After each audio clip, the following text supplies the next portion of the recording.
La réelle chance qui nous est donnée est donc de pouvoir bénéficier de discussions privilégiées avec les magistrats en tant qu'élèves avocats, discussions que nous ne pourrons pas avoir plus tard, une fois que nous aurons prêté serment. C'est vraiment assez gratifiant parce qu'on a vraiment l'impression d'être utile, de faire un travail qui sert le parquet. Durant ce stage, nous avons réalisé des tâches qui sont diverses et variées et ce fut l'occasion de tisser des liens qui sont privilégiés avec les magistrats qui seront nos interlocuteurs de demain.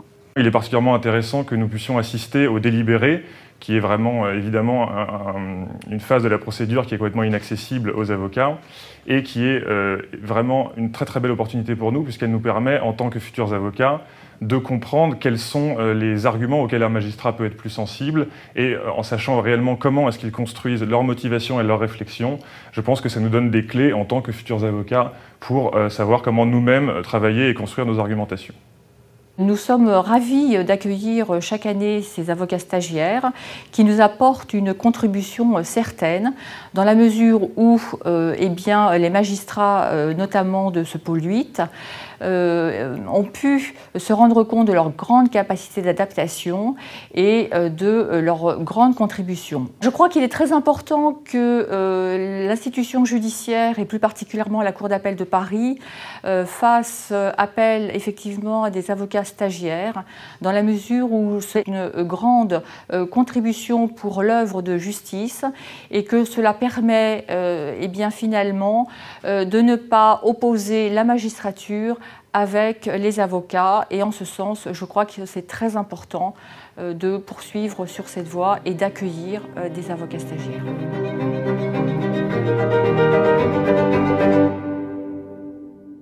Nos stagiaires PPI nous aident à préparer des avis, des conclusions, voire de façon plus exceptionnelle des réquisitions. Et là, c'est l'occasion de confronter à la fois nos expériences respectives, alors expérience qui est par définition limitée pour les PPI, mais au moins ils arrivent avec des connaissances juridiques, j'allais dire, toutes fraîches, et nous leur apportons le fruit de notre expérience.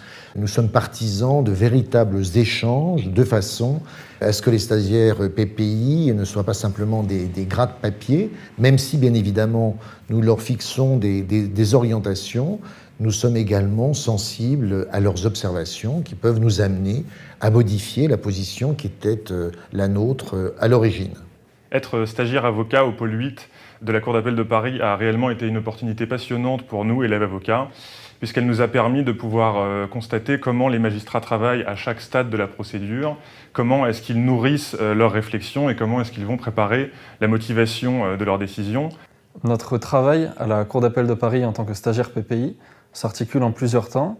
D'une part, les recherches juridiques qui nous sont confiées par les magistrats, qui peuvent être sur des sujets divers comme la situation géopolitique d'un groupe terroriste ou encore des questions procédurales. Dans un second temps, nous devons préparer les dossiers et également rédiger un rapport qui sera présenté aux magistrats référents. Ensuite, nous assistons aux audiences et enfin, nous pouvons assister aux délibérés en présence des magistrats et discuter avec eux de l'affaire. En tant que stagiaire PPI au sein de la Chambre internationale de la Cour d'appel de Paris, j'ai eu l'occasion de rédiger des projets d'arrêt, mais aussi des projets d'abstract de ces arrêts qui sont publiés sur le site internet de la Cour d'appel de Paris. C'est un stage particulièrement intéressant, ce qui me permet de me mettre à la place des magistrats du parquet, donc plus tard de savoir exactement comment raisonnent les interlocuteurs des avocats. On peut évidemment discuter des dossiers avec les magistrats qui sont très ouverts sur les raisonnements juridiques qu'on va pouvoir avoir, qui vont nous écouter, qui vont entendre nos observations.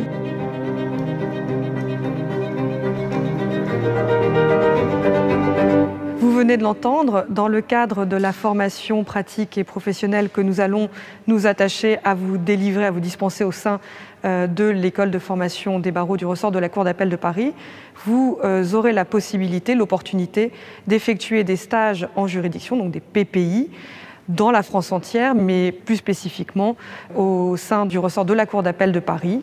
Effectuer son stage PPI à la Cour d'appel de Paris, c'est pouvoir exercer auprès de magistrats du siège et du parquet dans les différents services, civil, social, commercial ou pénal. C'est également la possibilité d'effectuer son stage dans une des juridictions du ressort de la Cour d'appel de Paris. Paris, Bobigny, Créteil, Évry, Melun, Meaux, Sens, Auxerre et Fontainebleau. Très bonne formation à tous et bienvenue à l'EFB.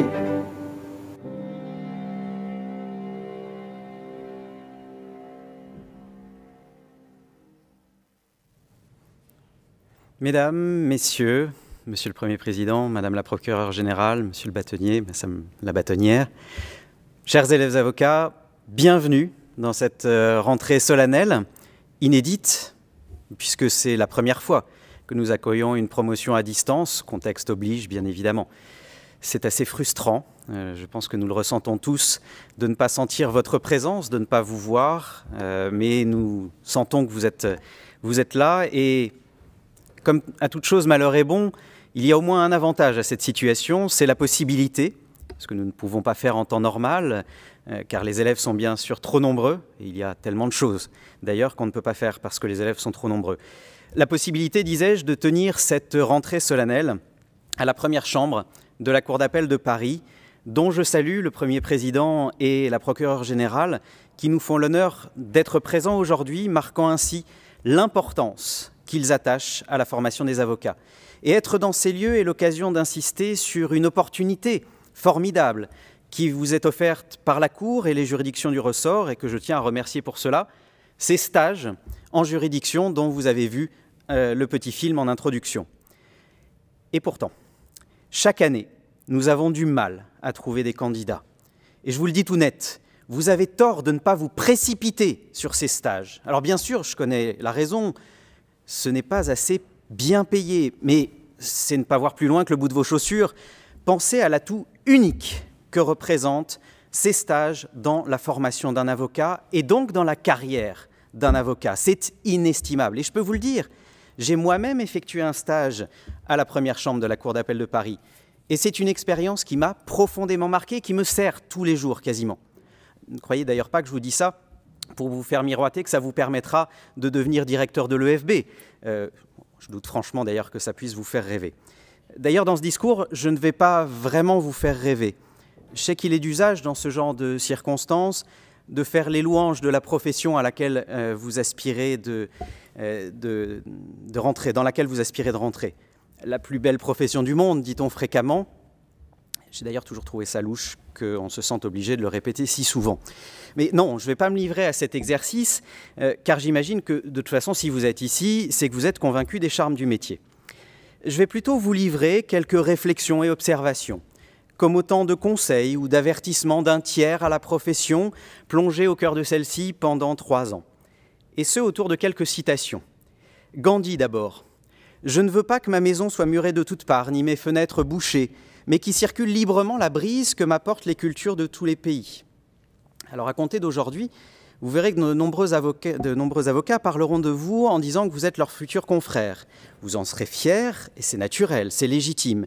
Mais attention, attention à ne pas tomber dans les effets pervers de cette fierté, qui ne sont pas si rares dans la profession, parfois un peu trop pétris de la certitude de son éminente valeur.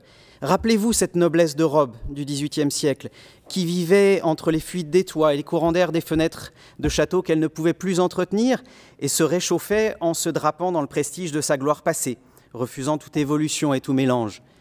Ça s'est fini en nuit du 4 août. Alors certes, la profession fait parfois appel à quelques personnes extérieures. Par exemple, on m'a nommé, moi qui ne suis qu'universitaire, pour diriger l'école, et après moi, on nommera quelqu'un d'autre. Mais c'est souvent pour expliquer ensuite à ces personnes que ce sont les avocats seuls qui savent quoi faire. Seuls les avocats savent quelle formation est nécessaire aux avocats, car seuls les avocats connaissent les avocats. Il faut 100% d'avocats dans la Ligoltech. Combien de fois ai-je dû entendre ce genre de choses? Mais quelle erreur! Pourquoi vouloir tout recouvrir d'un voile noir, quand bien même il serait à rabat blanc? Vive la couleur, vive l'alliance des compétences, vive l'arc-en-ciel, même si le ciel est gris aujourd'hui. Démocrite ensuite. Contredire et bavarder sans répit, c'est se montrer naturellement incapable d'apprendre ce qu'il faut. La profession d'avocat est une profession de la parole. Mais vos parents, comme les miens, ont certainement dû vous dire qu'il faut savoir tourner sa langue cette fois dans sa bouche. Avant de parler, il faut aussi savoir se taire. Cultivez le sens de l'écoute, autant que celui de la parole. N'oubliez pas que la profession d'avocat est une profession de clientèle. L'avocat doit avant tout être à l'écoute de son client, comprendre ses besoins, pour lui prodiguer un conseil ou mettre en œuvre une défense qui corresponde à ceux-ci.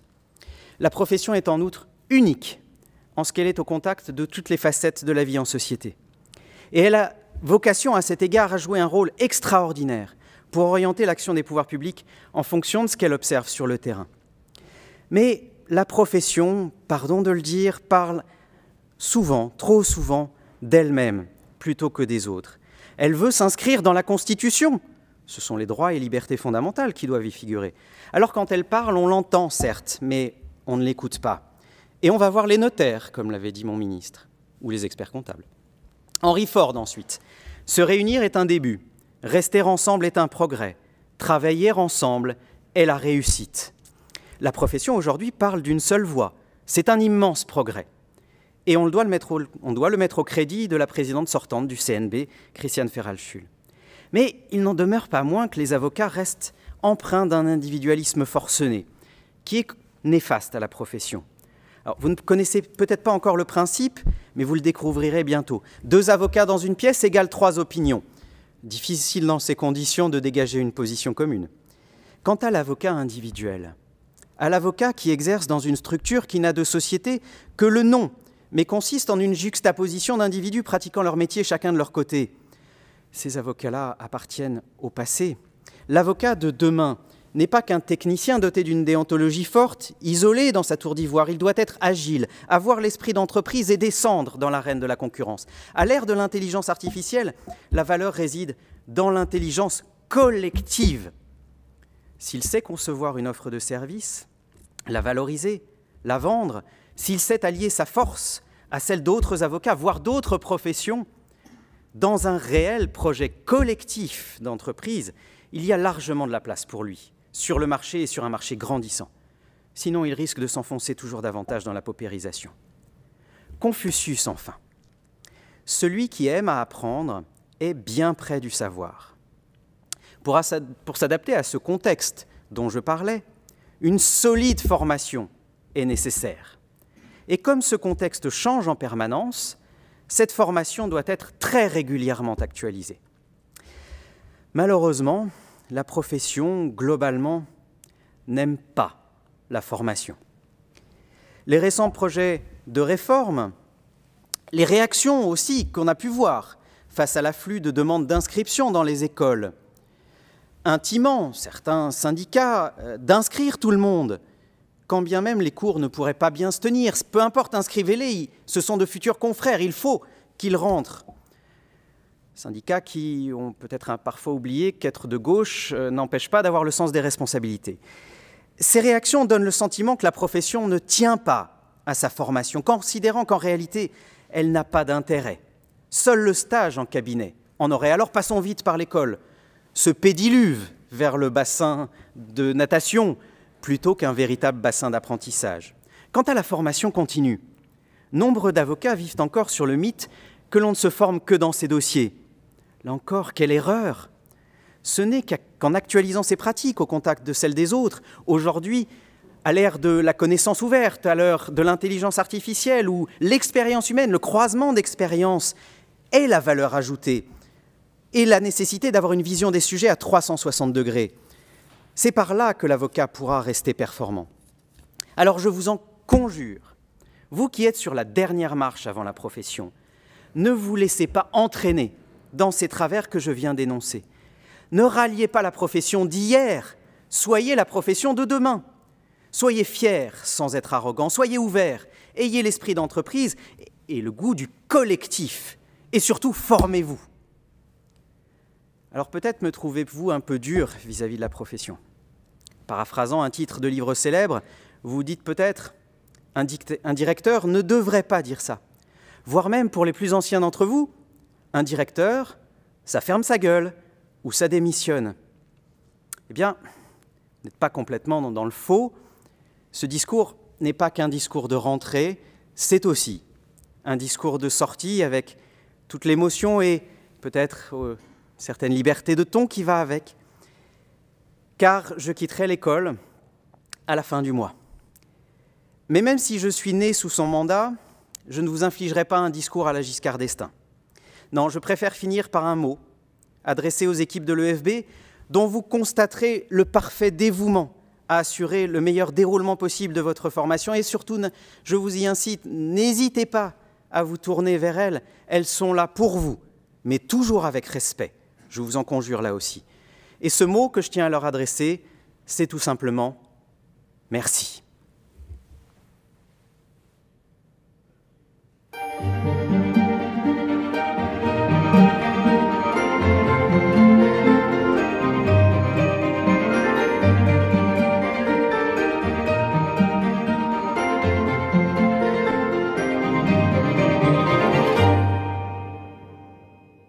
Bienvenue à la Chambre commerciale internationale de la Cour d'appel de Paris. La Chambre commerciale internationale de Paris a été instituée à la suite de la signature d'un protocole de procédure en 2018, signé entre la Cour d'appel de Paris, le barreau de Paris, en présence du ministre de la Justice. Le Haut Comité juridique de la place financière de Paris a préconisé la création de ces chambres internationales en tenant compte de l'importance du tissu économique sur Paris et de l'importance du barreau de Paris qui contient en ses membres aussi de nombreux avocats étrangers susceptibles de venir plaider devant cette chambre. C'est une chambre un petit peu novatrice et l'idée était de faire de Paris, place de droit, Paris, la juridiction qui allait pouvoir, le cas échéant, reprendre le flambeau de tout le litige du commerce international.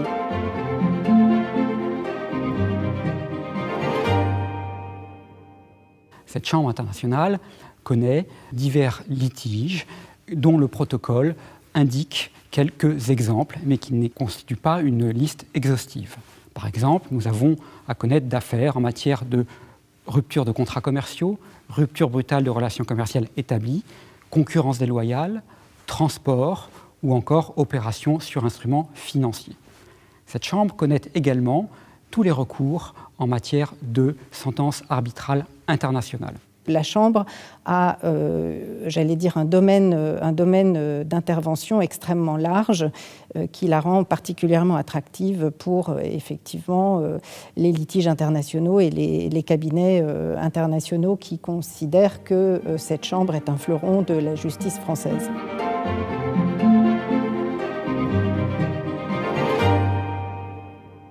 Nous avons, avec le protocole de procédure, une procédure adaptée aux litiges en matière internationale. Les avocats peuvent venir avec leurs clients et éventuellement faire de la cross-examination devant nous, puisque nous avons décidé de permettre, en utilisant le Code de procédure civile à droit constant, l'interrogatoire et le contre-interrogatoire par les avocats et par les magistrats qui président et qui siègent dans cette chambre. Les pièces et conclusions qui sont produites devant la chambre, les pièces essentiellement, peuvent être versées au dossier en anglais sans être traduites, puisque les 3 magistrats qui composent la chambre et la greffière sont tous parfaitement bilingues et nous avons donc l'habitude de traiter des dossiers en anglais directement.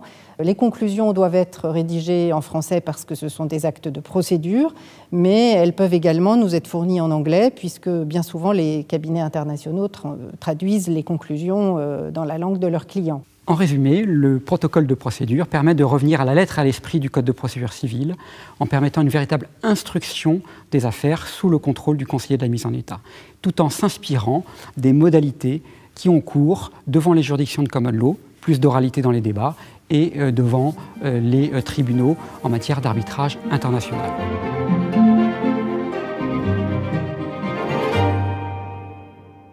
Notre chambre a réellement connu, j'allais dire, une envolée exponentielle. C'est une courbe ascendante. Nous avons plus de 100 dossiers qui sont d'ores et déjà terminés alors que la chambre est très récente.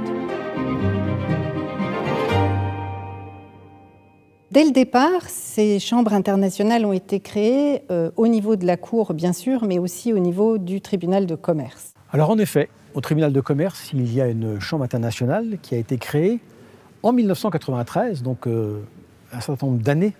Ce qui en fait d'ailleurs, cette chambre-là, je crois que c'est la plus ancienne chambre internationale d'Europe. Cette chambre comprend 9 juges, donc tous sont issus du monde des affaires. On a évidemment choisi dans cette chambre des juges parfaitement anglophones. Ils ont tous occupé des positions de direction internationale dans des grandes sociétés françaises. En 2018, le ministère de la Justice a décidé de donner plus de moyens, de renforcer l'attractivité de la place de Paris en matière de litiges internationaux. Comme on est en chambre internationale, bien sûr, on traite de contrats qui sont rédigés dans le monde entier et qui ont donc quelquefois des clauses de loi applicables qui sont des lois non françaises. Donc le tribunal peut parfaitement juger en loi non française. Les pièces peuvent être produites en anglais directement et les plaidoiries peuvent être également effectuées en anglais. Dans la Chambre internationale, nous avons 2 juges qui ont été formés en common law, qui sont capables d'écrire des jugements en s'appuyant sur les principes de la common law. Une autre chose qui intéresse beaucoup les parties internationales, c'est l'usage de la visioconférence. J'ai déjà eu, en ce qui me concerne, une audience qui a duré 3 heures, dans laquelle le défendeur était japonais. Eh bien, il s'est connecté depuis le Japon, en visioconférence, et il a assisté à l'audience, et les plaidoiries étaient traduites simultanément par un interprète franco-japonais qui était basé à Paris. Pour ces parties-là, le fait que, c'est vraiment très important pour nous, qu'une chambre internationale ait été créée à la Cour d'appel, vous en avez entendu parler, c'est important parce qu'elles ont une ligne de juridiction entre la première instance et la Cour d'appel qui permet de suivre leur procès en anglais d'un bout à l'autre. Et donc ça, c'est extrêmement apprécié. Autre avantage aussi, c'est les coûts de la procédure par rapport aux tribunaux anglo-saxons. Les dépenses, entre guillemets, les frais de justice sont très peu élevés. C'est un rapport de 1 à 10 ou de 1 à 100 quelquefois. Et puis, dernière chose intéressante, c'est le fait que nous sommes dans l'Union européenne et que les jugements sont applicables dans toute l'Union européenne. Voilà, j'espère que ces explications vous auront convaincu que la Chambre internationale du tribunal de commerce de Paris et celle de la Cour d'appel sont présentes et qu'elles apportent un avantage très important pour la reconnaissance de Paris comme place de droit international.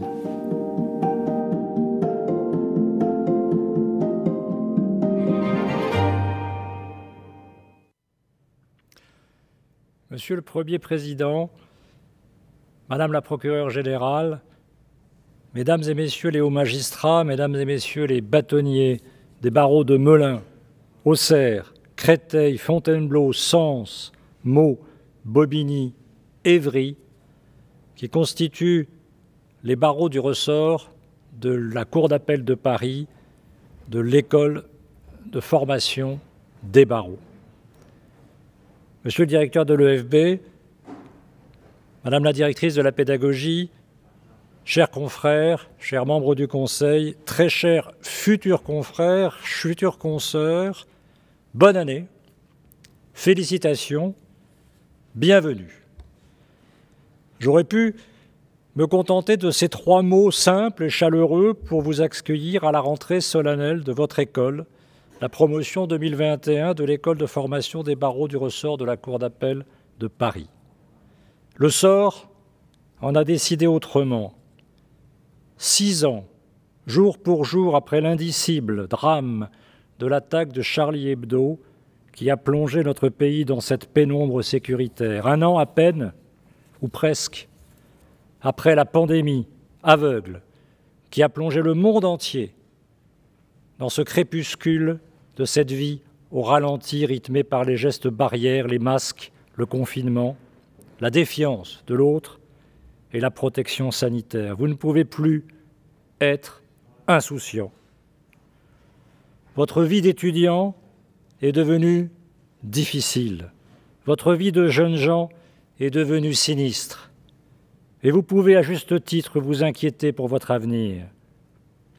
Mais comme le disait Saint-Exupéry, pour ce qui est de l'avenir, il ne s'agit pas de le prévoir, mais de le rendre possible. Alors pour vous, le temps est venu. Vous allez être avocat. Vous exercerez différents métiers de juriste, de gestionnaire, de patron, de contentieux, de conseil, d'associé, de salarié peut-être et même, mais vous serez toujours avocat. Pour vous permettre de porter haut les valeurs de notre profession, les valeurs de notre serment, nous vous devons une formation d'excellence. Oui, notre école, votre école, l'école des avocats est une grande école. Cette année, nous avons dû refuser des inscriptions. Nous avons passé beaucoup de temps à gérer l'arrivée des inscriptions, vos inscriptions. Nous étions en moyenne 1800 élèves à l'EFB, nous sommes, et vous êtes maintenant près de 2000. Quel enseignement en tirer? J'en vois 2. D'abord, cela confirme la qualité, l'attractivité des enseignements et de l'école que vous allez suivre, et merci à la directrice pédagogique Aliénor Camara-Cavaroc d'avoir permis cette qualité. Mais surtout, deuxième enseignement, cela signifie que nous ne pouvons plus laisser l'entrée de la profession hors la main des avocats. Nous devons reprendre le contrôle, la correction, l'accès, à notre profession. Cette profession est exigeante, elle doit l'être, elle peut l'être, parce qu'elle a pour objet d'attirer et de garder les meilleurs. Demain, j'espère, l'examen sera pris en charge, contrôlé, corrigé par et avec les avocats. Demain, j'espère, nous aurons plusieurs écoles de grande capacité réparties sur le territoire qui seront dédiées à certaines activités, à certains pôles d'excellence pour éviter cette disparité fondamentale entre une école boursouflée à Paris et des écoles qui n'ont pas pris toutes leurs responsabilités dans les territoires. Il y a une idée fausse qu'il faut casser. Ce n'est pas parce que l'on va faire ses études à l'EFB que l'on aura un stage ou une collaboration à Paris. L'examen est national. Tous ceux qui passent par les EDA, les écoles d'avocats, peuvent accéder à toutes les juridictions, à tous les barreaux. Vous avez appris le droit. Vous connaissez le droit. C'est une technique, un savoir-faire que vous maniez, sans doute à la perfection. Cela ne saurait suffire. Pour devenir avocat, vous devez avoir à vous confronter au réel de la vie sociale, de la patte humaine, aux émotions, aux sensations, à la sensibilité des hommes et des femmes qui font la justice.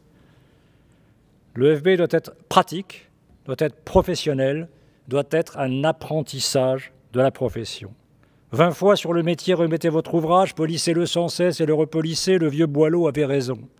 C'est en travaillant, en expérimentant, en faisant des stages que vous aurez acquis ces compétences nécessaires.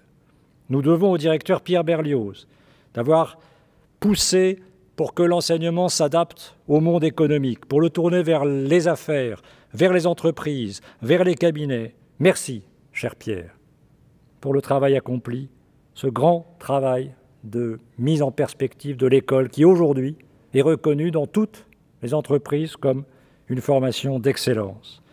Merci, cher Pierre, et puisque tu t'en vas et puisque nous sommes marins, bon vent et belle mer. Notre profession est aussi un sport de contact, un sport de frottement, un sport de débat avec les magistrats. Je vous l'assure ici solennellement, il n'y a aucune guerre entre les avocats et les magistrats. Nous devons travailler ensemble, tout simplement parce que nous n'avons pas le choix, tout en gardant nos spécificités, nos engagements, mais toujours travailler ensemble pour construire une justice efficace, accessible, plus rapide, plus démocratique, dans l'intérêt exclusif du justiciable.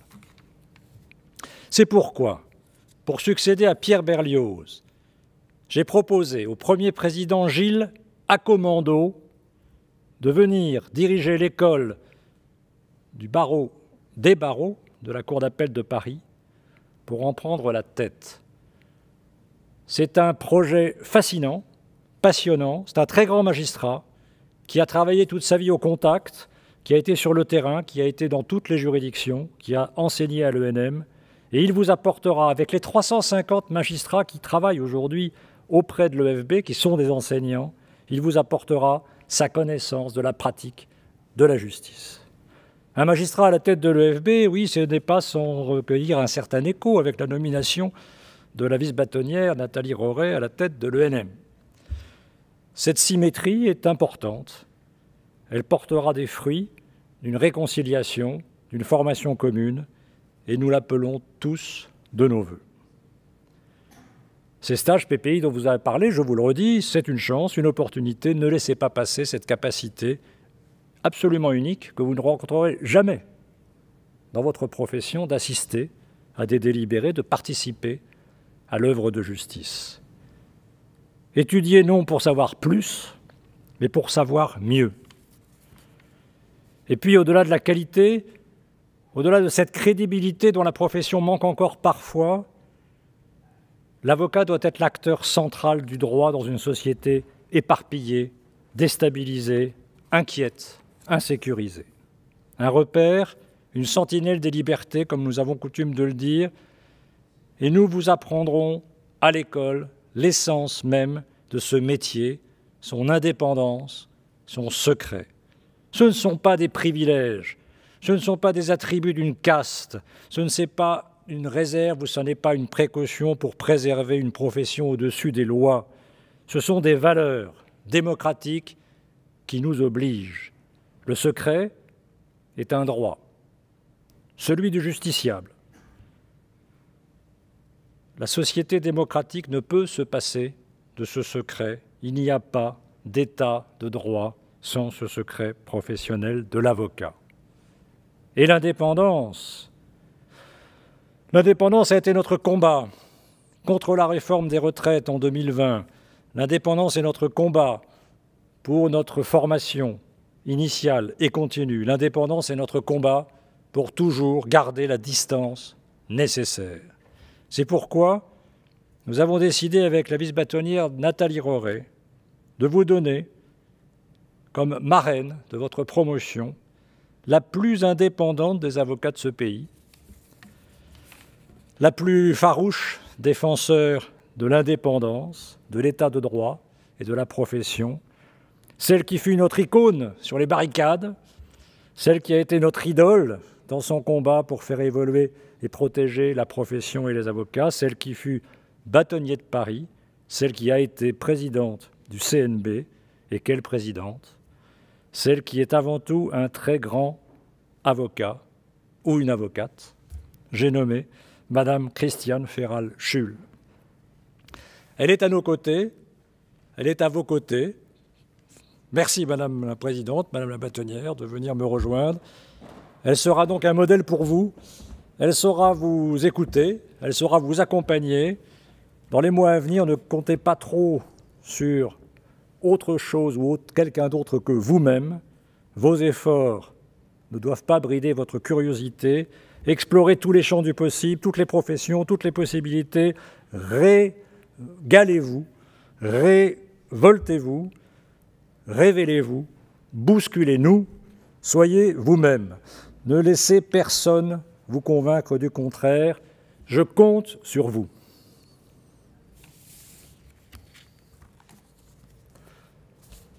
Chère Présidente,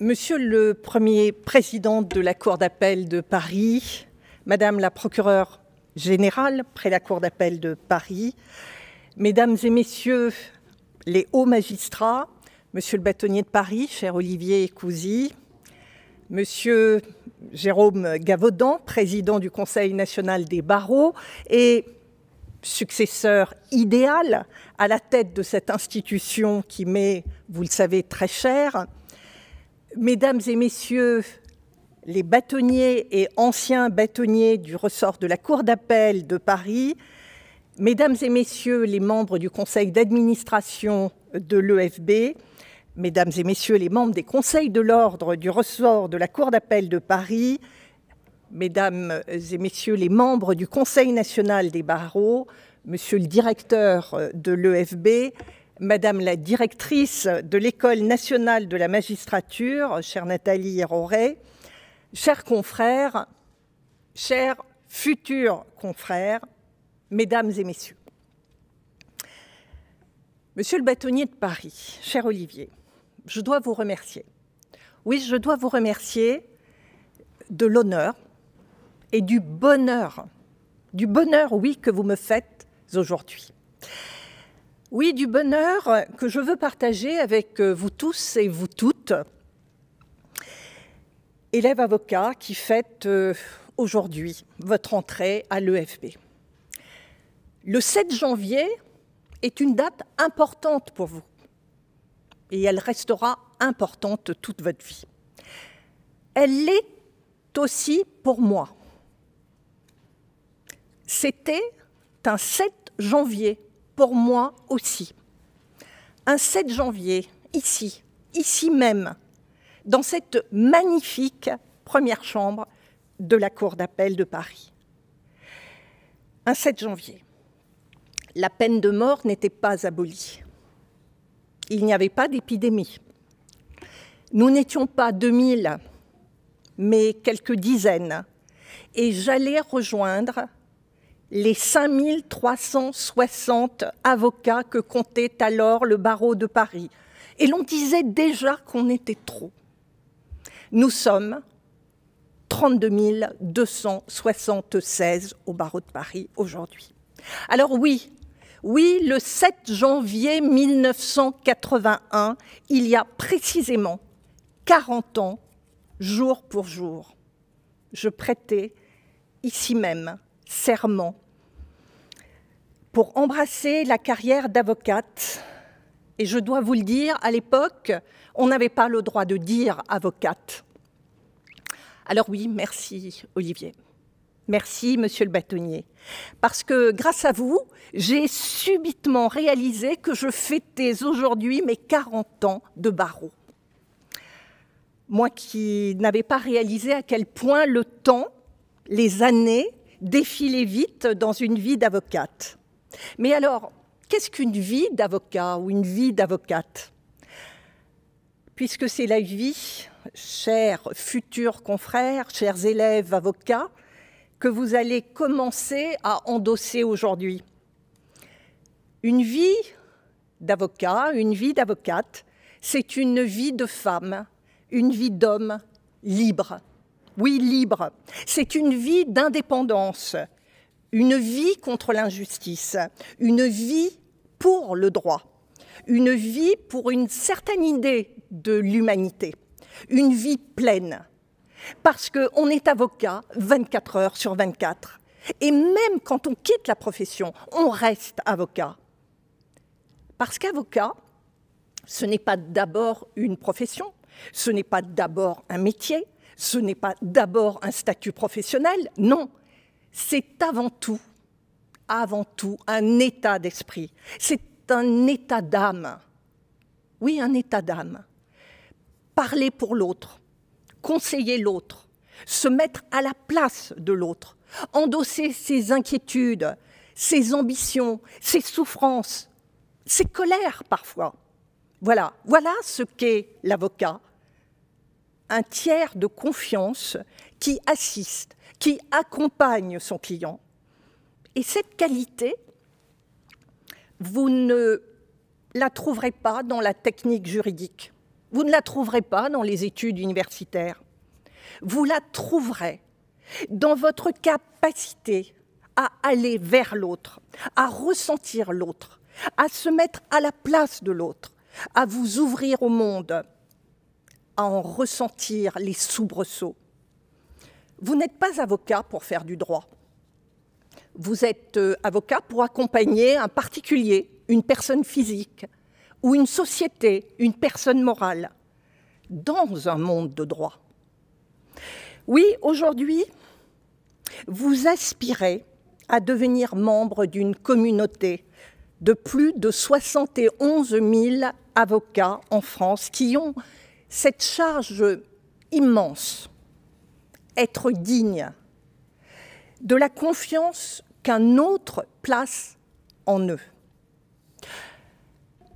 Alors être avocat, c'est tout sauf s'enfermer dans un cabinet, sauf mener un exercice solitaire, sauf s'enterrer sous la jurisprudence, sauf vivre en expert hors sol, au-dessus du monde et de ses réalités. Alors croyez-moi, si vous voulez vivre heureuse et heureux votre vie d'avocat, fuyez la solitude, fuyez l'enfermement, sortez de votre cabinet, allez rencontrer vos confrères et nouez des liens avec les magistrats.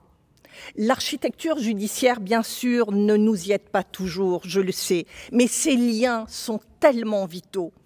Et la présence de la Cour, aujourd'hui, le prouve, malgré les circonstances.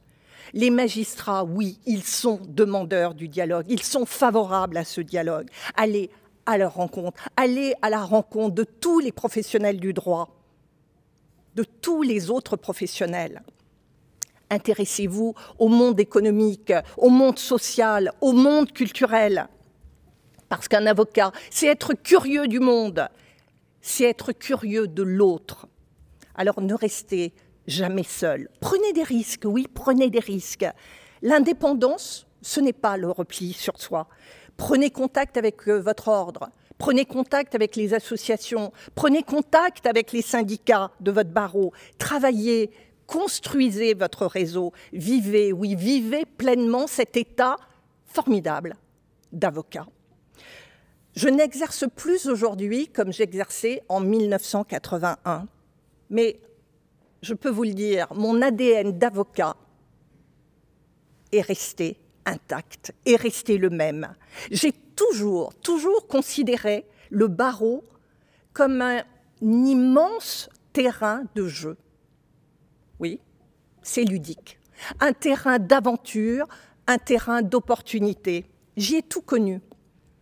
Le statut d'avocat stagiaire, alors désormais disparu puisqu'on parle des élèves avocats. Le statut de collaboratrice, bien sûr.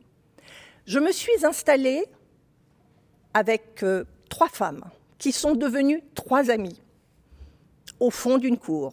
Oui, j'ai commencé comme avocate à la cour, au fond de la cour.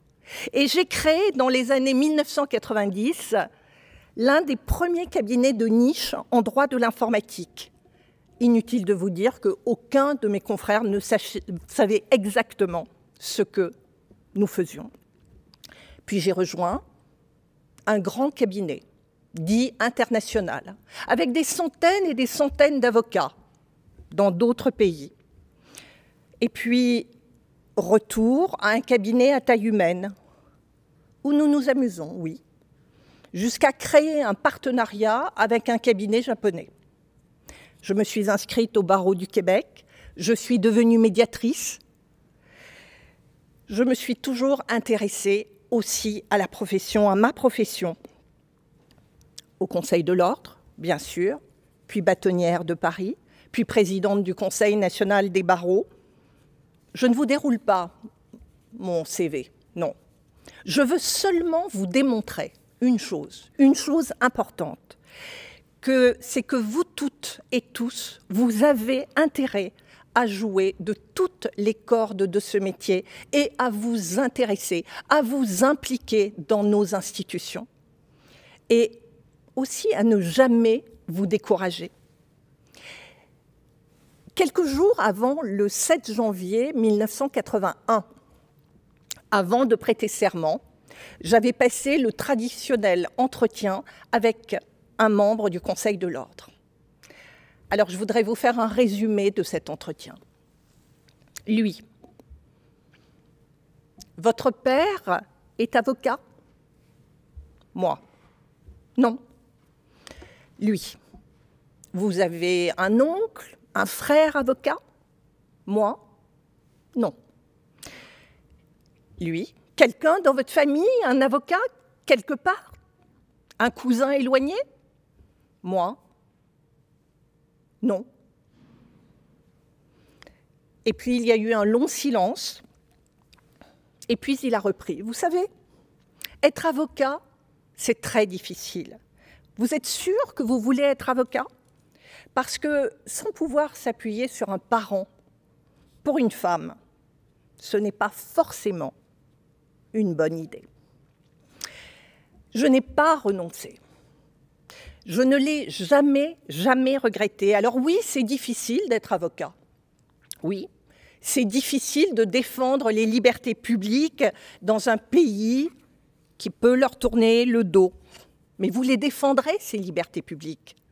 Oui, c'est difficile de respecter la déontologie dans une société de l'insulte et de la violence. Mais vous la respecterez, cette déontologie. Oui, c'est difficile d'avoir 25 ans en 2021 et de se lancer dans l'aventure libérale. Mais j'ai confiance, vous vous en sortirez, vous réussirez.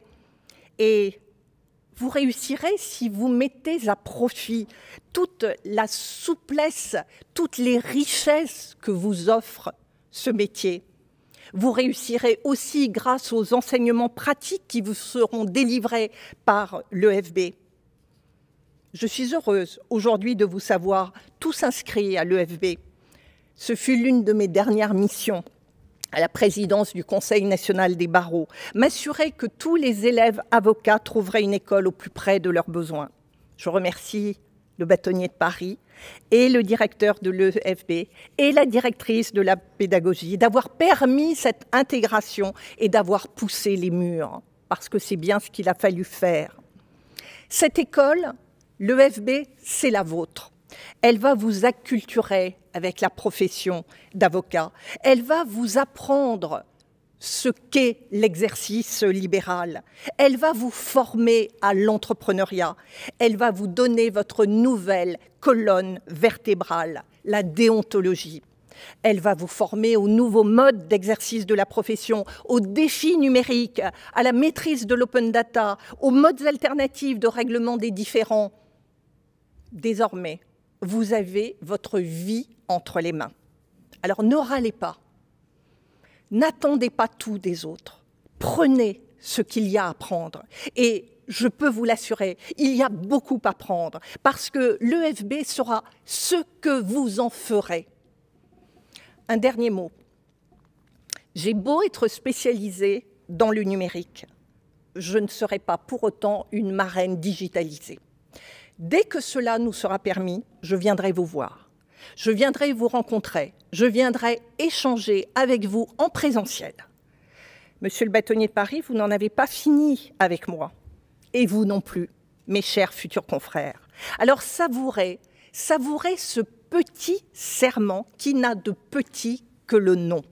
Il est un sésame. Il est le sésame qui vous permettra d'accéder à toute la palette de cette si belle profession d'avocat. Je vous souhaite une très belle scolarité à l'EFB. Je vous souhaite de devenir des avocats puissants, tonitruants, inventifs, exigeants. Je vous souhaite du risque, je vous souhaite du tonnerre, je vous souhaite des éclats de rire et de grands moments de doute. Je vous souhaite de la confraternité, je vous souhaite d'être avocat, ce qui, vous l'avez compris, est suffisant pour remplir toute une vie. Merci.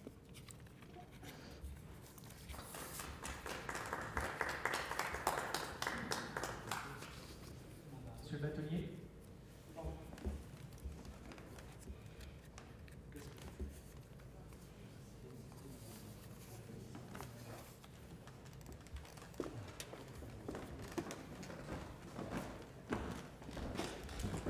Je suis censée faire quoi là ? Je fais ici.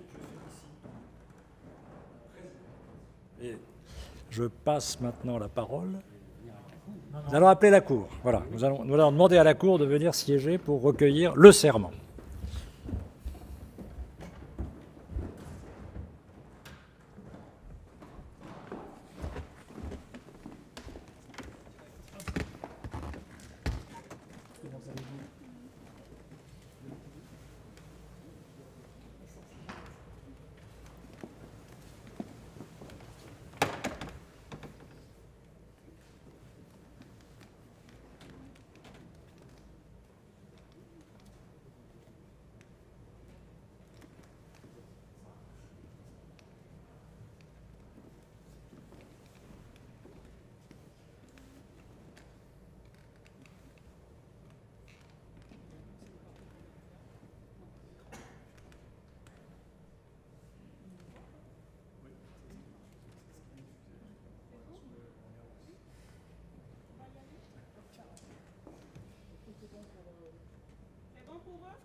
La Cour,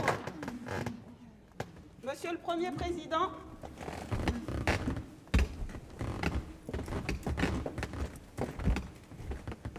Madame la Procureure Générale,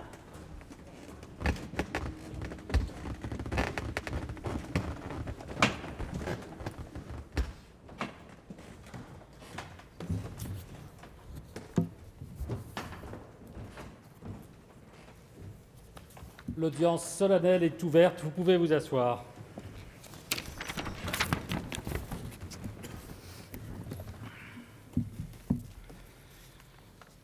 L'audience solennelle étant ouverte, nous pour précisément recevoir cet après-midi la prestation de serment des élèves avocats de la promotion 2021-2022 de l'EFB.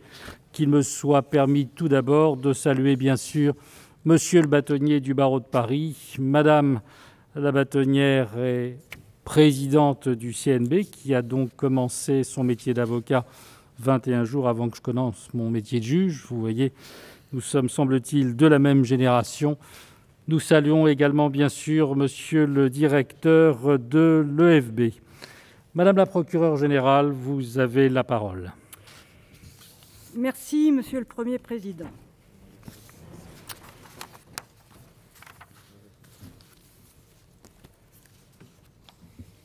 Monsieur le Premier Président, Mesdames et Messieurs de la Cour, Madame la Présidente de la Conférence nationale des bâtonniers et marraine de la promotion, Monsieur le bâtonnier de Paris, Mesdames et Messieurs les bâtonniers et anciens bâtonniers, Monsieur le directeur de l'école de formation du barreau, Mesdames et Messieurs les élèves avocats, c'est d'abord à vous que je m'adresse en ce moment privilégié pour moi, procureur général, qui est celui de tenir le siège du ministère public à l'occasion de cette audience solennelle. C'est avec plaisir que je vous adresse mes plus vives et mes plus sincères félicitations pour votre réussite à l'examen d'entrée de l'école de formation du barreau.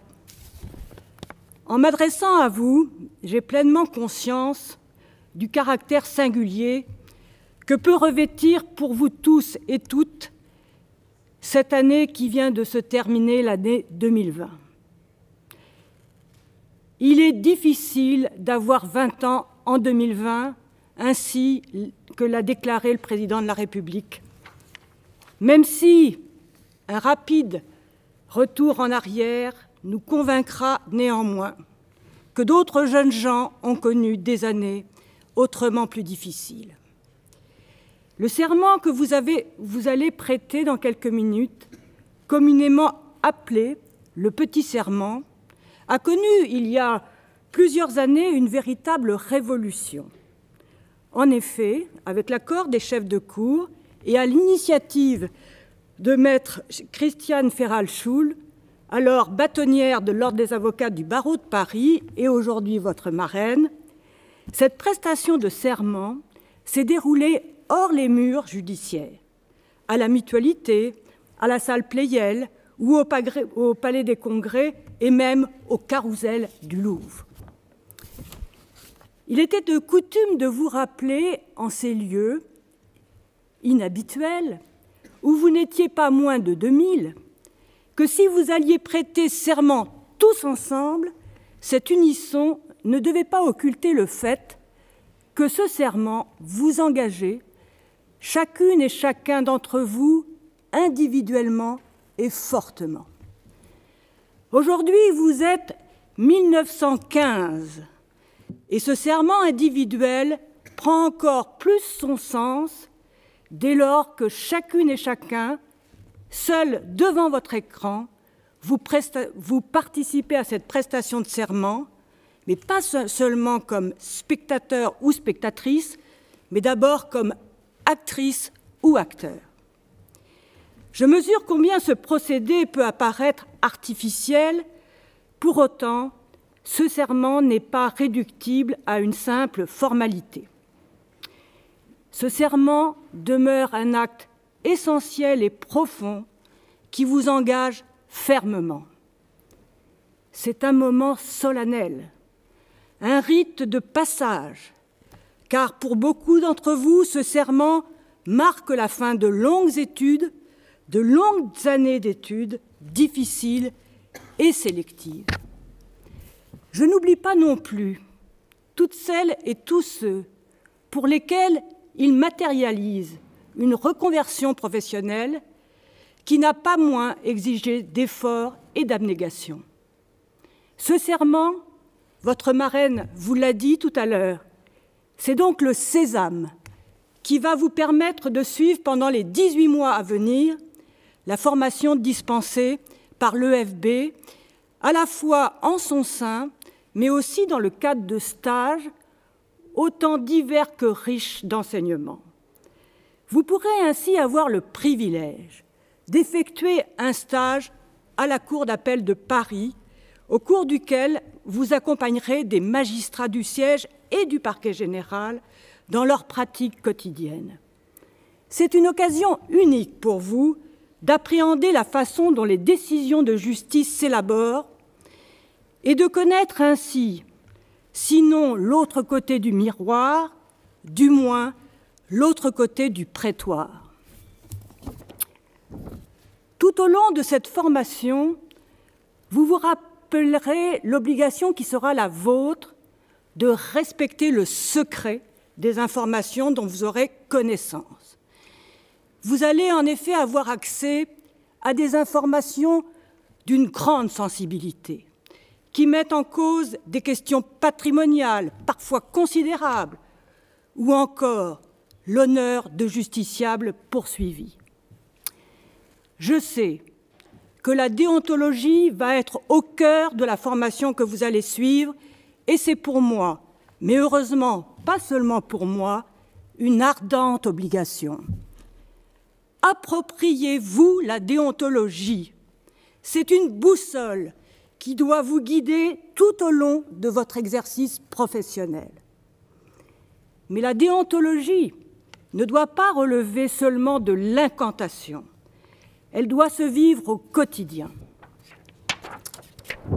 Personne ne peut se résoudre à voir le principe de l'impartialité apparente ou objective instrumentalisé. Et pourtant, jamais le nombre de requêtes en récusation n'a été aussi important. Par cette voie, certains prétendent vouloir choisir leur juge. D'exceptionnel, ces requêtes tendent à devenir un moyen procédural ordinaire alors qu'elles devraient rester occasionnelles, voire rarissimes. Comme l'a relevé à juste raison une éminente chroniqueuse judiciaire, bientôt ne pourront plus juger que de jeunes juges frais et moulus sortant de l'ENM et vierges de tout passé judiciaire. Nous tous, magistrats et avocats, gardons-nous des prises à partie personnelles, souvent humiliantes, inutilement blessantes. Le débat judiciaire n'a rien à y gagner. Je dirais même que ces pratiques nous abaissent. Ce n'est pas en tout cas la conception que je me fais du débat judiciaire. La pugnacité n'exclut en rien le respect mutuel. Vous devez aussi refuser le laisser-aller, pas simplement par respect de conventions qui pourraient vous apparaître désuètes, mais parce que c'est la porte ouverte à toutes les dérives. Au-delà de nos modestes personnes, nous devons tous, avocats et magistrats, nous rappeler que nous sommes investis d'une mission qui nous dépasse et qui est toute particulière au service de la justice rendue au nom du peuple français et que cette mission nous oblige. Je demeure intimement convaincue que non, décidément non, on ne peut pas tout dire. Les propos violents et agressifs, empreints d'une animosité personnelle, ne grandissent pas le débat judiciaire. Outre qu'ils ne relèvent pas de la liberté d'expression, ils ne seront jamais les gages d'une justice sereine. Vous ne le savez pas, mais j'ai assisté à la cérémonie organisée à la mémoire de Samuel Paty, dont la mort, dans des conditions barbares, nous a tous plongés dans l'effroi. Je reste profondément marquée par cette cérémonie et singulièrement par les propos tenus par le président de la République que je tiens à vous citer. Nous continuerons, professeurs, avec tous les instituteurs et professeurs de France, nous enseignerons l'histoire, ses gloires comme ses vicissitudes. Nous ferons découvrir la littérature, la musique, toutes les œuvres de l'âme et de l'esprit. Nous aimerons de toutes nos forces le débat, les arguments raisonnables, les persuasions aimables. Nous aimerons la science et ses controverses. Comme vous, nous cultiverons la tolérance. Comme vous, nous chercherons à comprendre sans relâche et à comprendre encore davantage cela qu'on voudrait éloigner de nous. Nous apprendrons l'humour, la distance. Nous rappellerons que nos libertés ne tiennent que par la fin de la haine et de la violence, par le respect de l'autre.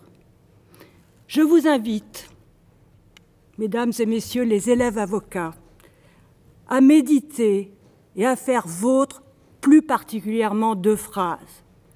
Nous aimerons de toutes nos forces le débat, les arguments raisonnables, les persuasions aimables. Nous rappellerons que nos libertés ne tiennent que par la fin de la haine et de la violence, par le respect de l'autre. Lorsque vous prêterez à nouveau serment dans quelques mois, mais cette fois-ci en qualité d'avocat, vous jurerez d'exercer vos fonctions avec dignité, conscience, indépendance, probité et humanité. Ce serment ne comporte aucune interdiction. Il consacre la liberté de la défense, mais il insiste sur le respect d'une éthique professionnelle et d'une déontologie sans lesquelles on ne peut se prétendre auxiliaire de justice. Et sachez que dans le serment de magistrat se trouve aussi le même mot de dignité. Nous avons donc un serment qui est, pour les magistrats et pour les avocats, relativement similaire. Chacun et chacune à notre place, quel que soit le rôle qui nous est assigné, nous contribuons tous et toutes à l'œuvre de justice, et si la technique et les compétences juridiques s'acquièrent, l'éthique et la déontologie sont un état d'esprit. C'est grâce à cet état d'esprit que vous serez crédible vis-à-vis de vos contradicteurs et de vos interlocuteurs. Ils vous donneront leur confiance et mieux encore, ils vous témoigneront du respect. Je suis personnellement convaincue que le respect qu'une profession inspire se mesure non seulement à l'aune des exigences qu'elle impose, mais aussi à la capacité de ses membres à les accepter et à les respecter. Ces principes devront vous guider tout au long de votre vie professionnelle. Ils devront constituer les fondations de votre exercice professionnel futur et devenir une attitude naturelle. Il faut que ces principes soient pour vous de véritables réflexes qui président à votre stratégie de défense, à vos rapports avec vos interlocuteurs, qu'ils soient confrères, magistrats, clients ou tout autre intervenant au procès. Je mesure parfaitement les défis qu'il vous appartiendra de relever. Vous connaîtrez des mutations auxquelles il vous faudra vous adapter. Vous ne pourrez vous y dérober tant les attentes et les exigences envers la justice sont grandissantes. Nul doute que ces bouleversements seront une source de tension, voire d'inquiétude.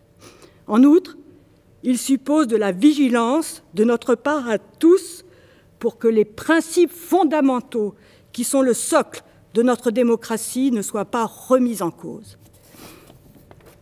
Votre meilleur rempart contre leurs éventuelles dérives sera votre humanité et votre déontologie. Si en les mettant au service du justiciable et de la justice, que vous réussirez votre vie professionnelle. Enfin, il vous appartiendra pour être un conseil compétent et éclairé, fort de l'enseignement fondateur que vous allez recevoir à l'EFB, d'avoir le souci permanent d'un approfondissement et d'une actualisation de vos connaissances. Il n'est pas de légitimité, en effet, sans compétence. Au moment de clore mon propos, si vous ne deviez n'en retenir qu'une chose, j'aimerais que vous fassiez vôtre les 2 phrases du président de la République que je vous rappelais tout à l'heure et qui me sont chères. Nous aimerons de toutes nos forces le débat, les arguments raisonnables et les persuasions aimables, et dans le respect de l'autre. Je forme enfin, en ces premiers jours de l'année 2021, des vœux très sincères pour que vous connaissiez chacun et chacune toutes les satisfactions possibles, bien sûr sur le plan personnel, mais surtout l'épanouissement dans l'exercice du beau métier qui sera le vôtre.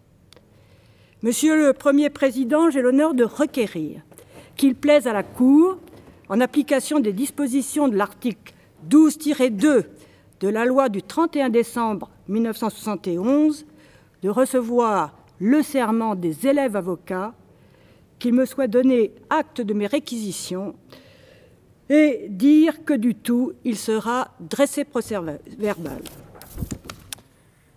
Merci Madame la procureure générale. Chers élèves avocats, c'est donc le dernier discours que vous entendez à l'occasion de cette audience solennelle. Mais permettez-moi, à mon tour, de passer un message.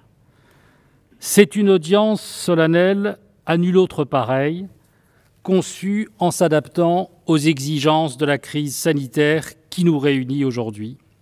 Loin du cadre spectaculaire, dans tous les sens du terme, du Palais des Congrès de la Porte-Maillot, mais en définitive plus proche du cadre habituel des audiences solennelles de la Cour d'appel de Paris, puisque nous siégeons dans la prestigieuse salle de la première chambre civile de la Cour, où vous aurez l'occasion, si le vaccin est passé par là, de pouvoir ensuite prêter le fameux grand serment, celui des avocats.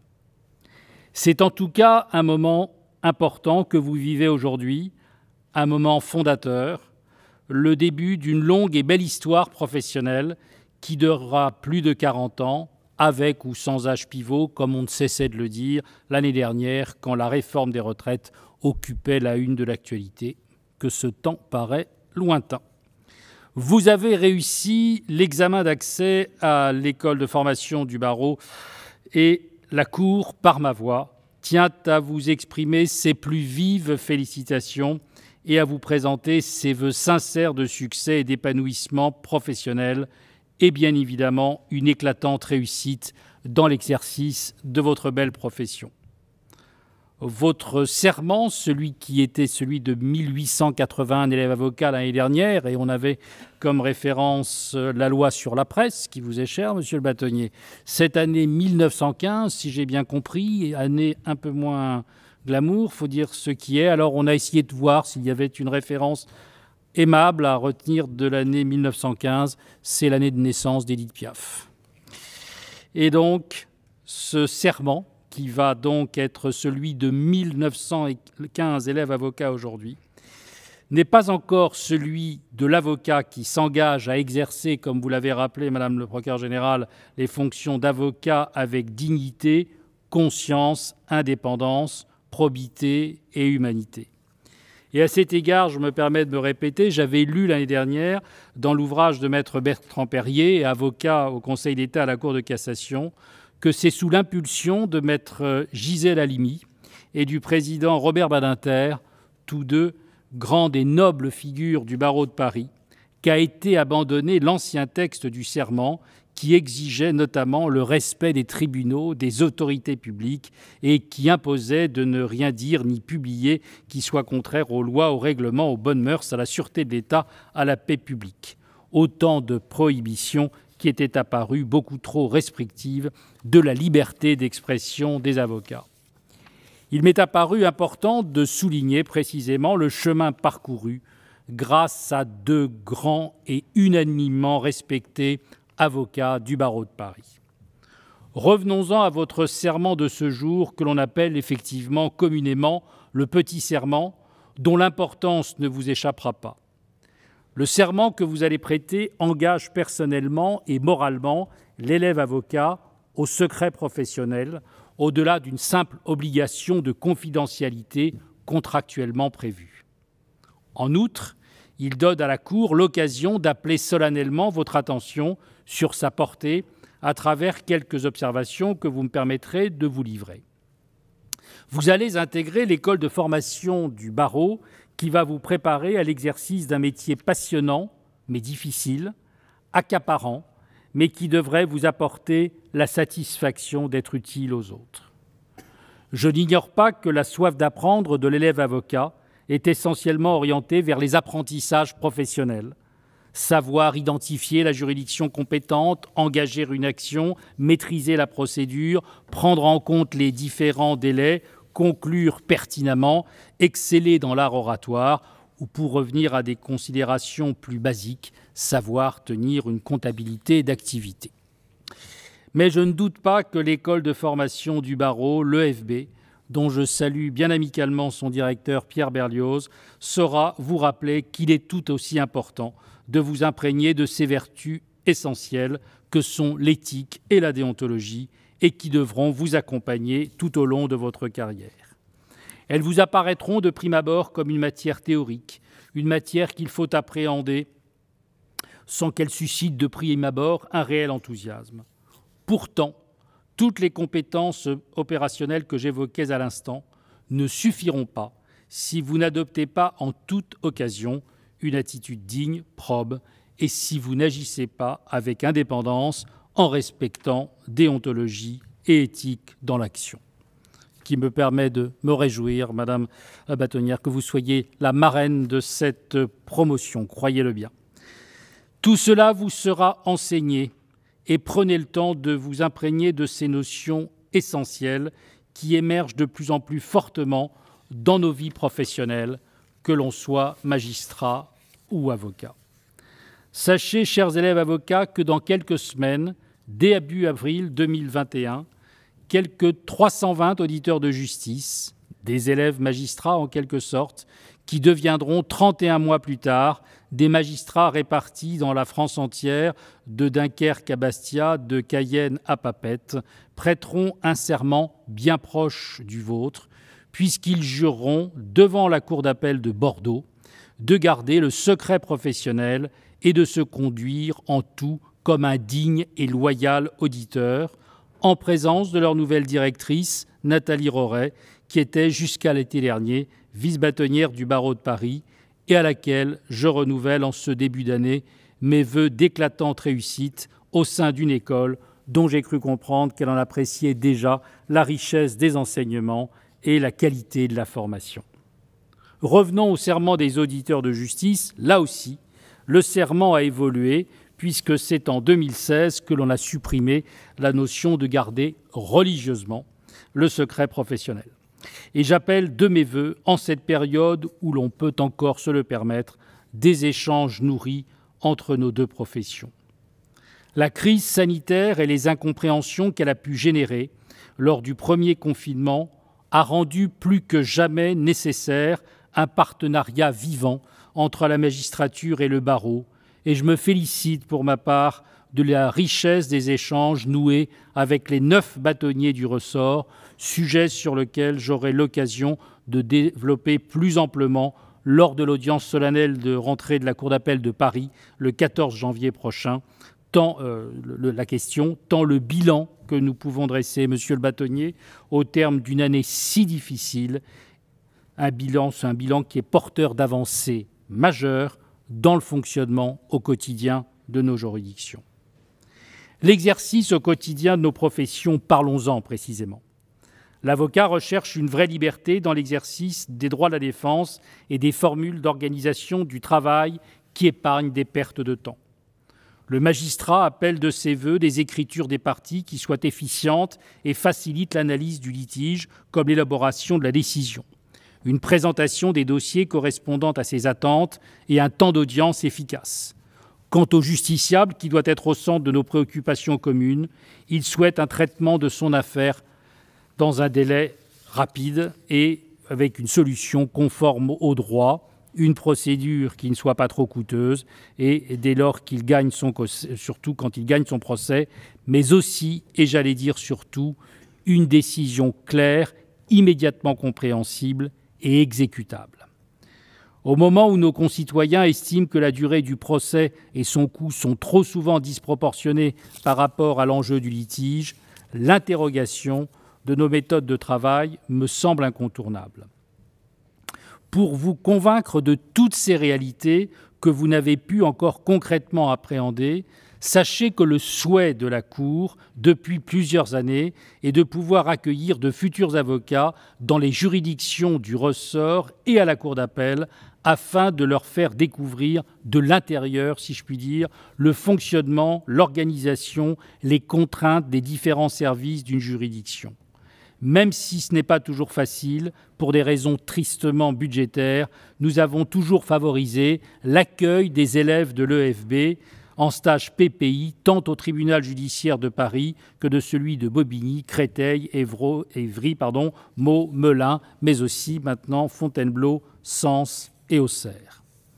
À ce titre, je me réjouis tout particulièrement du nombre record atteint cette année de 55 stages PPI offerts au sein des 8 pôles de la Cour d'appel. Et je vous remercie tout particulièrement, Monsieur le bâtonnier, d'avoir ouvert 15 postes supplémentaires en ce premier semestre, mais les bras m'en tombent lorsque j'apprends que 10 postes sont toujours vacants.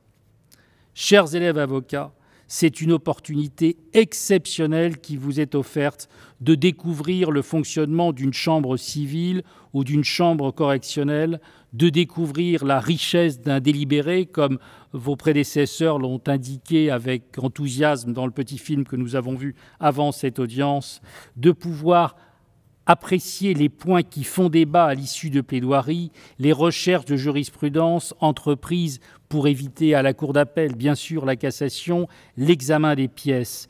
C'est une chance qui ne se reproduira plus jamais. Ensuite, de découvrir comment les juges élaborent une décision à la suite d'un débat couvert par le secret le plus absolu au sein d'une collégialité vivante. C'est une vraie chance, une véritable opportunité de découvrir le mécanisme qui conduit à retenir une peine plutôt qu'une autre en vous interrogeant si la parole de l'avocat lors de la plaidoirie en défense a porté ou pas, et si elle a porté, qu'est-ce qui a été l'élément décisif ensuite dans la prise de décision. Ces stages vous permettent une immersion complète au sein d'une formation civile, sociale, commerciale, économique ou correctionnelle. Et sur les 2000 élèves avocats de cette promotion, il y aurait 10 stages qui ne seraient pas pourvus. Alors oui, je lance encore cet après-midi un appel pour que l'on ait des stagiaires PPI dans une chambre qui traite à la Cour d'appel de la responsabilité et de l'indemnisation des accidents, ce qui permet de comprendre comment on liquide un préjudice corporel, le contentieux de la copropriété qui est un contentieux essentiel, le contentieux relatif aux baux non commerciaux, les appels des tribunaux d'instance, la justice du quotidien, celle qui permet de comprendre pourquoi on n'arrive pas, alors qu'on est devant une juridiction, maintenant tribunal de proximité, où la conciliation a peut-être tenté quelque chose et que l'on continue pour un litige qui parfois ne porte pas sur des sommes extravagantes, pourquoi on se bat encore en appel. Et puis les postes vacants dans l'ensemble du pôle social pour les conflits collectifs du travail, pour les appels des décisions prud'homales, c'est une chance exceptionnelle de découvrir ce contentieux, et ce ne sera pas une perte de temps pour ensuite, en ayant l'impression que passerait l'occasion de pouvoir ensuite faire un stage dans un cabinet d'avocat. Croyez bien au contraire, chers élèves avocats, que sur un curriculum, un élève avocat qui a fait un stage en juridiction, il a compris un certain nombre de codes, un certain nombre de mécanismes, et il saura le capitaliser lorsqu'il sera, je dirais, en plein exercice professionnel. J'ose espérer, monsieur le directeur, que vous nous apprendrez dans les tout prochains jours que ces 10 postes encore disponibles sont bien pourvus. Et je prends l'engagement devant vous, monsieur le bâtonnier, si tous ces 10 postes sont pourvus, de réunir nos 55 stagiaires PPI avec vous avec leur marraine, courant mars 2021, dans cette même salle d'audience qu'ils n'ont pas eu la chance de voir aujourd'hui, pour un premier débriefing permettant de connaître les points forts et les points faibles de leurs différents stages. L'idée étant toujours la même, améliorer encore et toujours nos modes de formation grâce à un regard croisé, le leur, le nôtre, le vôtre. La direction de l'EFB, l'équipe de la première présidence, en tout cas, sont à la disposition de ces jeunes élèves avocats s'ils ont encore des doutes pour essayer de les convaincre. Je dois dire qu'hier encore, en apprenant que la Chambre en charge des appels correctionnels pour les violences intrafamiliales, alors que ce sujet est brûlant d'actualité, n'était pas pourvu, me laissait rêveur. Il a été pourvu, je crois, dans les dernières 24 heures. Sachez, chers élèves avocats, que parallèlement, les auditeurs de justice effectuent un stage de 3 mois en cabinet d'avocat pendant leur formation initiale à l'ENM. Sachez, puisque vous faisiez part d'une expérience personnelle que moi j'ai jamais oubliée, mon stage effectué chez l'ancien bâtonnier du barreau d'Évry, qui m'avait accueilli et pour lequel j'étais à ses côtés pour aller d'une audience au tribunal d'instance de Créteil à une instruction criminelle, en passant par une audience de divorce. Je suis convaincu, chers élèves avocats, qu'il faut maintenir cette passerelle, d'autant que dorénavant, 51% des auditeurs de justice ne viennent pas du concours étudiant, mais sont recrutés dans le cadre d'une reconversion professionnelle, un tiers de ces auditeurs issus du monde professionnel étant en l'espèce d'anciens avocats. Quant aux magistrats partant en retraite, on relève une tendance non négligeable d'entre eux à s'inscrire au barreau dans des ressorts limitrophes. Bref, j'espère vous avoir convaincus, chers élèves avocats, que ce qui nous rapproche, ce qui nous unit, est bien plus important que ce qui pourrait nous diviser. Ne l'oublions jamais. Ne perdons jamais de vue qu'il n'est de justice démocratique sans un barreau puissant, exerçant librement les droits de la défense. Nous sommes, chacun à notre place, des piliers vivants de la démocratie, et par les temps qui courent, ce n'est pas si mal. Au terme de ce propos, la Cour tient, par ma voix, à vous renouveler, vous qui incarnez la nouvelle génération d'avocats, ses plus vives félicitations et à vous adresser bien sincèrement ses vœux de brillante réussite. Monsieur le directeur de greffe, je vais vous demander de bien vouloir donner lecture de la formule du serment que vont prêter nos 1915 élèves avocats. Je jure de conserver le secret de tous les faits et actes dont j'aurai eu connaissance en cours de formation ou de stage. Vous voudrez bien, mesdames et messieurs les élèves avocats, lever la main droite et dire « Je le jure ». Je le jure. La Cour donne acte à Madame la procureure générale de ces réquisitions, à Monsieur le directeur de greffe de la lecture du serment et aux élèves avocats de la promotion 2021-2022 de leur prestation de serment. La Cour ordonne que du tout, il soit dressé procès-verbal qui sera annexé au registre des délibérations de la Cour. Madame la procureure générale, avez-vous d'autres réquisitions? Je n'ai pas d'autres réquisitions, Monsieur le Premier Président. Mesdames et Messieurs, Monsieur le bâtonnier, Madame la bâtonnière, l'audience solennelle est levée.